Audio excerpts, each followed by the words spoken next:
rapture. Amen? Okay. So, niingon sila sa Mateo 24:7, niingon ang pulong sa Diyos, niingon siya. Magubat ang mga nasod o mag-away ang mga gingharian. May mga kagutom o mga liyog sa tanang dapit. Kining tanan sinugdan pa lang sa mga kasakit. Which is sinugdan ni siya sa mga kasakit na hapit na gyud mo tindog si Antikristo. Once mo tindog siya, mabalik na dayon si Jesus Christ. So mauna na ang katapusan. Amen? Pero mingon magkunta sa toong kagalingon na ang good kay mga wag hisgot paggalita o kanaang bahin sa Biblia, bahin sa pulong sa Dios, nato jay contradict. No? Mingon dayon tama, dugay naman ang sige og istorya ni nana, wala pa man gyud ibalik. Tingong na ko hapit na ako magatay. Kung namatay na akong lolo, akong lula, akong papa, wala pa gyud mi balik. No? Yes, tinuod ka na siya nga inana nga sa tungod kay ato mo na una-una na isunod po diri sa Biblia. Diri sa Matthew 6 niya siya. Kung basahon niya siya, ingon siya diri. Atong sugdan diri sa Matthew 4 hangtod sa 6. Ingon siya. Si Jesus mitubag. Pagbantay kamo, gayaw kamo palimpong ni bisan kinsa. Kaysa ako nga landagang tao ang manhinga mag-ingon, ako ang Mesiyas, o daghan ang malimbungan. Makabati ka mong mga gubat, makabati ka mong mga gubat sa duol ninyo o mga balita mahitungod sa mga gubat sa halayo, apan ayaw ka mong kabalaka. Kining mga butanga kinahanglan mahitabo apan wala kining pasagot nga mauna ang katapusan. So kanang gubat, dugay na magkaya na to na ang nadunggan. So natin sa Biblia, di ba? So ningon ko sa inyo, ang tanan ninyo nga mga nakaligan na agitubag sa Biblia. Oh, so mauto silang miingon nga dugay naman ang gubat, dugay naman ang gira, wala pa man gapon. Which is ningon din ang Biblia nga dili pa kana mao ang katapusan. Unsa man dai ang katapusan? Okay. Ningon diri sa Mateo 24:7. Ningon siya. Magubat ang mga nasod o mag-away ang mga gingharian. May kagutom o mga linog sa tanan. Kining tanan sinugdan pa lang sa mga kasakit. So karon nagsugod na. Kay nagsugod naman, hapit na gyud ang katapusan. So masayran nato o masundan nato nga hapit na gyud ang katapusan sa kalibutan. Oo. Kay hapit naman ang katapusan sa kalibutan, no? Niingon diri no? Niingon diri sa Mateo 24:7 hangtod sa 14 atong basahon, no? Og diretso, yun siya. Kining tanan sinugdan pa lang sa mga kasakit. Unya dakpon kamo sa mga tao aron sakiton ug unya patyon.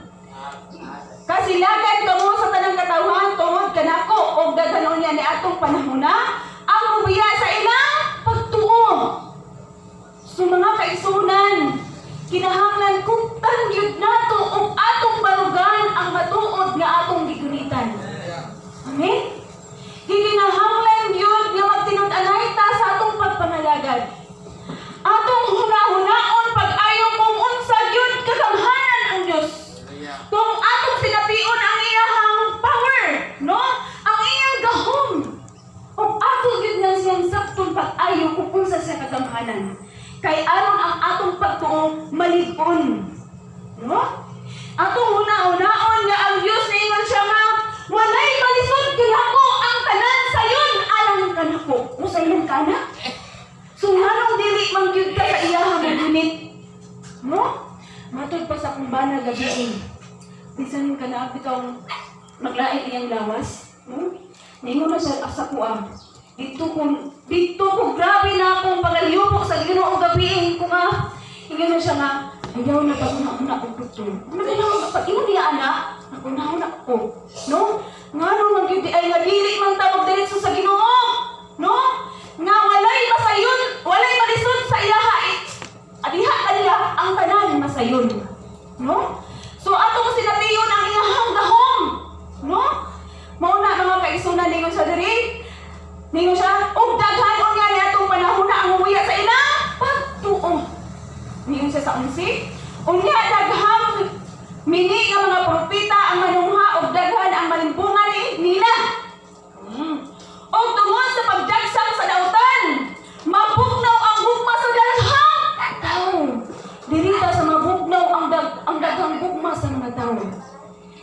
bantay mo karon. Kung naalang mapatay, basta walay dayon, lahi na kaayo. Asa naman ang gugma? No? O dili ka mo sa una, dili pa mo sampit na ala dahil mo trapan sa imuha. Karon mo sampit pa ka para trapalan ka. O may balaan pag yun nga imong sakit, makahawa, di yun ka trapalan. Naman ang gugma. No? Makita yun na ito nga mabugnaw na yun ang gugma. So, diha ang timaylan, nahapit na yun ang katapusan. Amen? Oo. No? Ningon diri. Ningon diri. Apan! O, pagkalindo itong apil sa ani. Apan, maluwas ang magpadayon hangtod sa katapusan. So, kung unsa kakaroon, kung unsa ang atong pagtuo, no? Kung unsa ang kamatuoran nga atong gigunitan, ingon siya, apan, no? Kung, apan maluwas ang magpadayon hangtod sa katapusan. Ang ipangayo sa Diyos na magpadayon ka hangtod sa katapusan. Mayroon ka katapusan dito sa katapusan. No? Padayon ta. Lahutay ta sa pagpangalagad. Amen? Okay, ningon siya diri. O kining maayong balita mahitungod sa paghari sa Dios iwali ngadto sa tibuok kalibutan ang masayod nini ang tayong tao ug unya moabot ang katapusan. Nawali na baka ning balita sa tibuok kalibutan. No? Okay. So mga kaigsuonan, karong panahon na, no? Mauna ni ang panahon na kita magbinantayon. No? Nga karon grabe ang pinatyanay, no? Kung gutom ang hisgutan, grabe ang kagutom. Kining kalamidad nga mahitabo, grabe man ang kagutom ani. No? Kaya naman, no? Kamaluman ta manong lain kagutom kay ang gamit sa ang kwarta sa panudalan sa ato ang gobyerno gamiton, no? Oh. So maabot yun ang kagutom, kalisod, kapait. Nakabantay mo nga niingon na po nga kuhaan kining mga vlogger kuhaan na po 50%. No? Nga nung ina pa makuhaan para dumaga na ilang ikon ako. So, grabe na yun, no? Kalisod ang kalimutan karon di ka nimo ma-explain, no? So, mauna nga kinahanglan kita kayo nga ato magpinatahay kita sa to ang kinubuhi, no?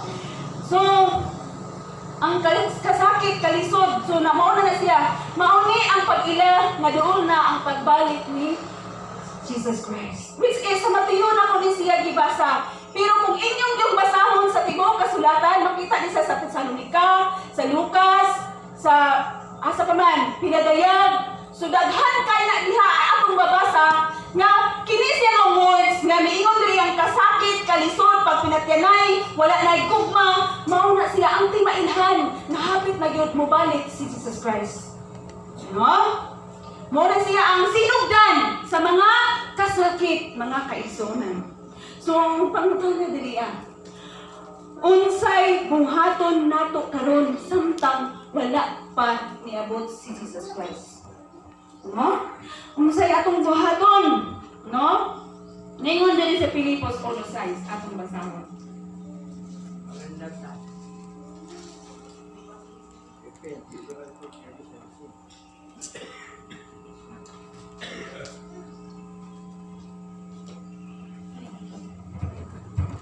Yun siya sa size. O busa siguro ako nga kining maayong buhat nga gisugdan sa Dios, diha kaninyo, padayunon gayud niya hangtod mahuman kini sa pagbalik ni Kristo Jesus.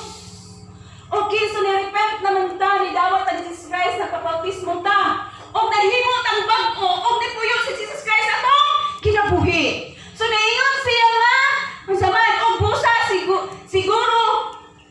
siguro ako makinig maayong buhat na gisugdan sa Dios, diha kaninyo, padayunon gayud niya hangtod mahuman kini sa pagbalik ni Kristo Jesus. So kung unsa ang atong nasugdan, isip kita nga bagong binuhat diha sa Dios, padayunon hangtod sa katapusan sa pagbalik ni Kristo. So dili yun ta mo hunong. Ayaw gyud og hunong.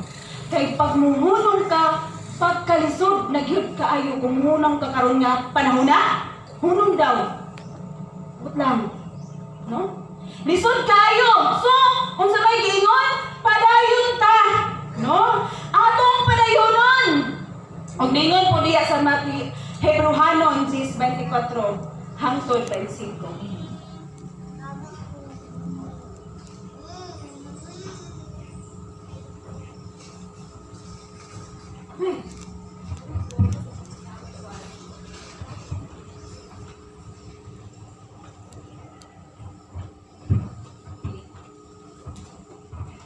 Siya sa Hebrehanon 10:24 hangtod sa 25. Ingon ang pulong sa Dios diri.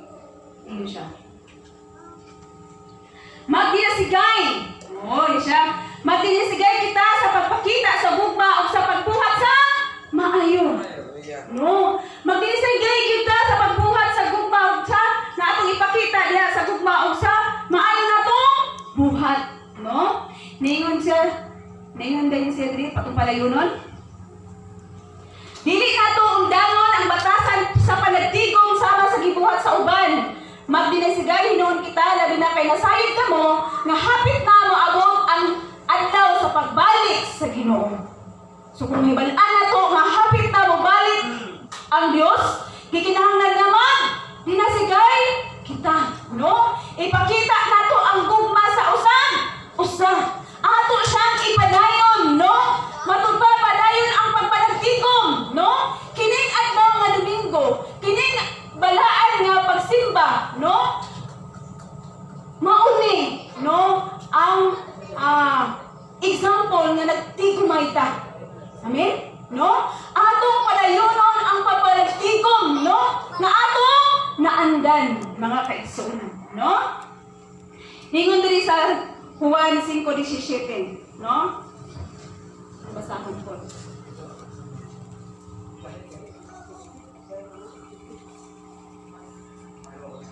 Okay, ingon diri sa 17. Hallelujah. Okay? Yun ang pulong sa Diyos. Ang balaod. Ingon siya diri. Juan 5:17. Amen. Hallelujah. Ingon siya. Busa si Jesus mitubag kanila. Ang akong amahan nagbuhat hangtod karon, busa ako nagbuhat usab. Which is pasabot niya ni mga kaigsunan, kung ang atong amahan, kung si Jesus Christ karon nga nagpadayon siya sa pagbuhat, kita usab diri sa kalibutan, padayon ta sa atong gibuhat. No? So dili ta muhunong kung unsa ang atong gibuhat diri sa kalibutan. Amen. No? Kasi ngayon tangali na kung magbuhat ay hapit na kita mabalik si Jesus Christ. Bigla ko muli oy, paano ko sa iya ha? Which is padayon gihapon ta. Amen. Okay. Padayon ta sa atong mga gibuhat hangtod sa iyahang pagbalik, no? O mingon din si Mateo 24:44 na kanulay mo na? Ha?